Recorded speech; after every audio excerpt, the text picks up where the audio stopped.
नमस्कार, आरतीच किचनमध्ये तुमचं खूप खूप स्वागत आहे। तर आज आपण मस्त अशा कोबीच्या वड्या बघणार आहोत। अगदी कोथिंबीरच्या वड्याप्रमाणेच ही देखील वडी बनवून तयार होते। कमी साहित्य व झटपट बनवून तयार होते। तर वेळ वाया न घालवता लगेच रेसिपीला सुरुवात करूया।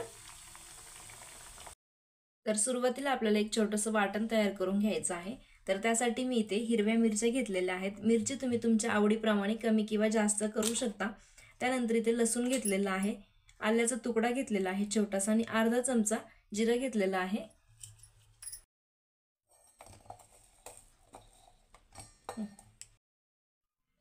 आता मी हे मिक्सरला फिरवून घेणार आहे। तर अशा पद्धतीने मी हे बारीक असं मिक्सरला फिरवून घेतलेलं आहे। तर इथे मी अर्धा कोबी किसून घेतलेला आहे, बारीक असा त्याला किसलेला आहे। त्यानंतर कोबी मी स्वच्छ असा धुवून त्यानंतर चाळणीवरती निथळून घेतलेला आहे। तर आता हा किसलेला कोबी मी ताटामध्ये काढून घेणार आहे। तर सुरुवातीला आता मी इथे 1 वाटी बाजरीचं पीठ घेतलेलं आहे। बाजरीचं पीठ घेण्याचं कारण म्हणजे आता थंडी आहे सध्या, त्यामुळे मी इथे बाजरीचं पीठ घेतलेलं आहे। तुम्हाला जर नसेल घालायचं तर काही हरकत नाही, याच्याऐवजी फक्त बेसन पीठ देखील तुम्ही याच्यामध्ये टाकू शकता। आता सेम त्याच वाटीने मी इथे अर्धी वाटी बेसन पीठ घेतलेलं आहे, हे देखील याच्यामध्ये टाकून घेऊया। आता त्यानंतर इथे मी अर्धी वाटी तांदळाचं पीठ घेतलेलं आहे। वड्यांना कुरकुरीतपणा छान येतो। आता तयार केलेलं वाटण याच्यामध्ये टाकून घेऊया। चवीप्रमाणे मीठ। आता याच्यामध्ये 2 चमचे पांढरे तीळ मी टाकून घेणार आहे। आता एक छोटा चमचा इथे लाल मिरची पावडर टाकून घेतलेली आहे, अर्धा चमचा हळद। तर आता हे आपल्याला मळून घ्यायचं आहे। आता जर पाण्याची आवश्यकता असेल तरच आपल्याला याच्यामध्ये पाणी टाकून घ्यायचं आहे, नाहीतर आपल्याला हे फक्त कोबीच्या पाण्यामध्येच पीठ पूर्ण मळून घ्यायचं आहे। पाण्याची गरज शक्यतो लागतच नाही खरं तर, कोबीलाच एक स्वतःचं पाणी असतं, त्यामुळे हे पीठ आपल्याला याच्यामध्येच पूर्णपणे मळून घेता येतं आणि याचा घट्टसरच आपल्याला गोळा तयार करून घ्यायचा आहे। तुम्ही इथे फक्त बेसन पीठ देखील वापरू शकता।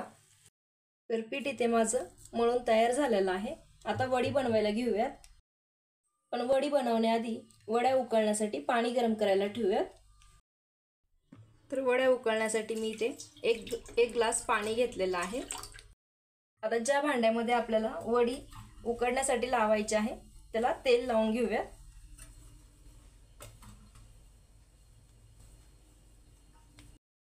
आता सुरुवातीला मी हाताला थोडंसं तेल लावून घेतलेलं आहे, म्हणजे पीठ हाताला चिटकत नाही। आता वडी बनवून घेऊयात। तर इथे मी वड्यांचा रोल बनवून घेतलेला आहे। तेल लावल्या चाळणीमध्ये ठेवून देऊया। तर इथे मी अशा पद्धतीने सर्व पिठाचे रोल्स बनवून घेतलेले आहेत। आता हे उकळायला लावून देऊया। तर पाण्याला देखील छान अशी उकळी आलेली आहे। आता स्टँड याच्यामध्ये ठेवून देऊया। तर एक 10 मिनिटं आपल्याला मीडियम आचेवरती हे शिजू द्यायचं आहे। त्यानंतर आपण याला एकदा चेक करूया। तर आता 10 मिनिटं झालेले आहेत, एकदा चेक करूया। तर रोल आपले मस्त असे उकडले गेलेले आहेत, यांना थोडंसं थंड होऊ देऊया। तर आता वड्या थंड झालेल्या आहेत, यांना कट करून घेऊया। तर आता हे तुमच्या आवडीप्रमाणे जाड पातळ तुम्ही या कट करू शकता।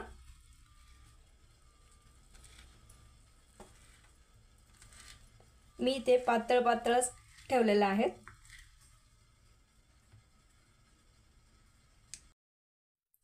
तर वड्या तळण्यासाठी तेल गरम करायला ठेवून देऊयात।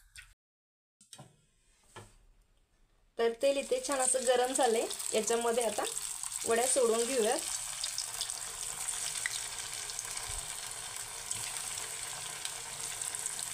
आणि ह्या वड्या आपल्याला मंद आचेवरती तळायच्यात, म्हणजे त्या मस्त अशा कुरकुरीत बनतील।